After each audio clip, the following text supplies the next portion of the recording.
Hi friends, welcome back to my channel Purnima's diary. అందరూ ఎలా ఉన్నారు? నేను చాలా బాగున్నాను. మీరందరూ బాగున్నారు అనుకుంటున్నాను. ఇవాల్టి వీడియోలో టొమాటో నిల్వ పచ్చడి ఎలా చేయాలని నేను వీడియో తీస్తున్నాను. ఈ పచ్చడి 6 months వరకు స్టోర్ చేసుకోవచ్చు అన్నమాట. ఈజీగా అయిపోతుంది. ఒక హాఫ్ అన్ అవర్ టు 1 అవర్లో మనకి పచ్చడి రెడీ అయిపోద్ది. నేను కరెక్ట్ మెజర్మెంట్స్తో వీడియోలో చెప్తాను, అలాగే చేసుకోండి. నేను ముందుగా ఒక 1/2 kg టొమాటోస్ని ముందు రోజే కడిగి ఆరబెట్టుకున్నాను. అంటే చెమ్మ ఉండకూడదు అనమాట టొమాటోస్కి. వాటిని పెద్ద ముక్కలుగా కట్ చేసి అలా పెట్టుకున్నాను. ఒక టొమాటోని ఒక 8 పీసెస్గా కట్ చేసి పెట్టుకున్నాను. నేను 1/2 kgకి అన్ని కొలతలు చెప్తున్నాను. మీరు 1 kgకి అలా చేసుకోవాలంటే దాన్ని డబల్ చేసుకోవచ్చు అనమాట. టొమాటోస్ బాగా మనకి ఎర్రగా మాగినవి తీసుకోండి. ఇప్పుడు నేను 1/2 kg టొమాటోస్కి ఒక 50 grams దాకా చింతపండు తీసుకుంటున్నాను. చింతపండులో పీసులు మన గింజలు అవి లేకుండా నీట్గా తీసేసుకొని పెట్టుకోండి. పచ్చళ్ళకి కొత్త చింతపండు తీసుకుంటే బాగుంటుంది అన్నమాట. ఇప్పుడు టొమాటోస్ని ఇంకా చింతపండుని కలిపి మనము ప్యాన్లో ఆయిల్ లేకుండా వేసి ఉడకపెట్టుకోవాలి. టొమాటోస్ ఇంకా చింతపండు 2 వేసేసాను. వీటిని బాగా కలుపుకొని మూత పెట్టుకోవాలన్నమాట. మనకి టొమాటో చింతపండు బాగా మగ్గిపోయి ఇదే మెత్తగా అయ్యేంత వరకు ఫ్రై చేసుకోవాలి. నేను కలుపుకున్నాక మూత పెట్టేసుకుంటున్నాను.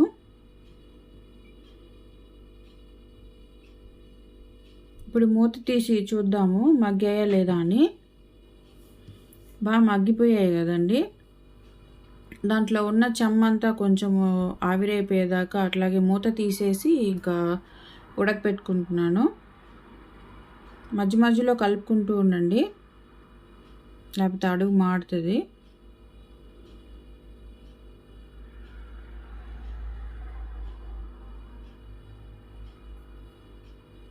ఆల్మోస్ట్ ఉడికిపోయింది టమాటో చింతపండు. నేను తీసి పక్కన పెట్టేశాను. బాగా చల్లారిపోవాలండి. బాగా చల్లారిపోయినాక ఇంకా మిక్సీ జార్లో వేసుకుంటున్నాను. టమాటో చింతపండు బాయిల్ చేసుకున్నాం కదా అది. ఇప్పుడు 1/2 kg కదండి టొమాటోస్, దానికి మనము 1/2 కప్పు కారం వేసుకుంటున్నాను.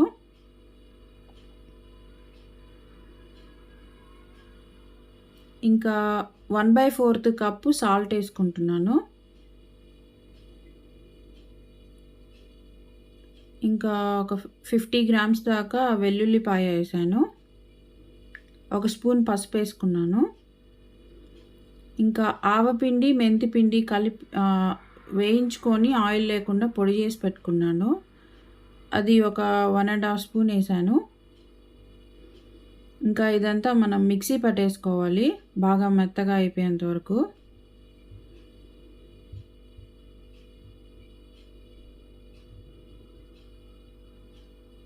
చూడండి, అలా బాగా పేస్ట్ లాగా అయిపోయేదాకా మిక్సీ చేసుకోవాలి. ఇప్పుడే ఉప్పు కారం సరిపోయా లేదో చూసుకోండి. ఏమన్నా తగ్గితే వేసుకోండి దానికి తగినట్టుగా. నాకైతే సరిపోయాయి. ఇప్పుడు నేను ఆయిల్ 200 ml ఆయిల్ తీసుకున్నాను. దీనికి నువ్వుల నూనె యూజ్ చేశాను. మీకు ఏ ఆయిల్ ఇది అయితే శనగ నూనె అయినా యూజ్ చేసుకోవచ్చు. 1 స్పూను పచ్చెనగపప్పు, 1 స్పూను మినప్పప్పు, ఒక 1.5 స్పూన్ ఆవాలు, ఇంకా 1 స్పూన్ జీలకర్ర వేసాను. ఆయిల్ కొంచెం ఎక్కువే పడుతుంది దీనికి. ఒక 4 నుంచి 5 వెల్లుల్లి రెబ్బలు వేసుకున్నాను. ఒక 5 ఎండుమిరపకాయలు వేసాను. అవి కొంచెం వేగాక మనం ఇందాక మిక్సీ పట్టుకున్నాం కదా, అది వేస్తున్నాను. లేదండి, కరివేపాకు వేసుకుంటున్నాను. ఇంకా ఇంగువ వేస్తున్నాను.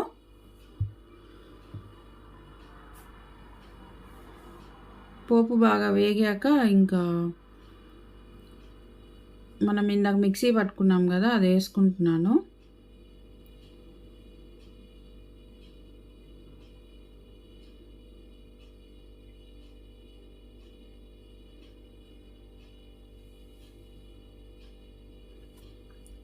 పచ్చడికి కొంచెం ఆయిల్ ఎక్కువే పడుతుందండి. ఆయిల్ కొంచెం వేసుకుంటే ఏంటంటే త్వరగా చెడిపోతుంది పచ్చడి, ఎక్కువ రోజులు నిలువ ఉండదు.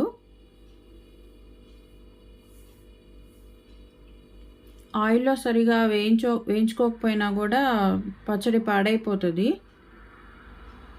ఫస్ట్ ఆయిల్ అంతా అబ్జార్బ్ చేసేసుకుంటుంది పచ్చడిలోకి. తర్వాత కొంచెం వేగాక ఆయిల్ రిలీజ్ చేసేస్తుంది. అప్పుడు దించుకోవాలన్నమాట.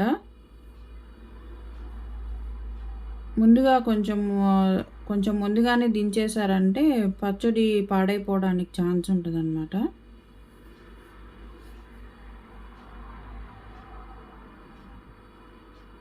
అలా కలుపుకుంటూ ఉండాలి.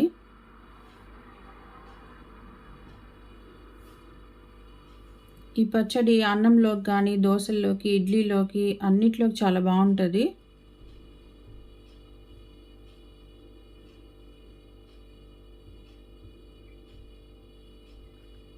ఇంకా ఆయిల్ అంతా రిలీజ్ చేస్తుంది కదా సైడ్స్ నుంచి, ఇంకా అయిపోయినట్టే. ఇంకా తీసేసుకుంటాను.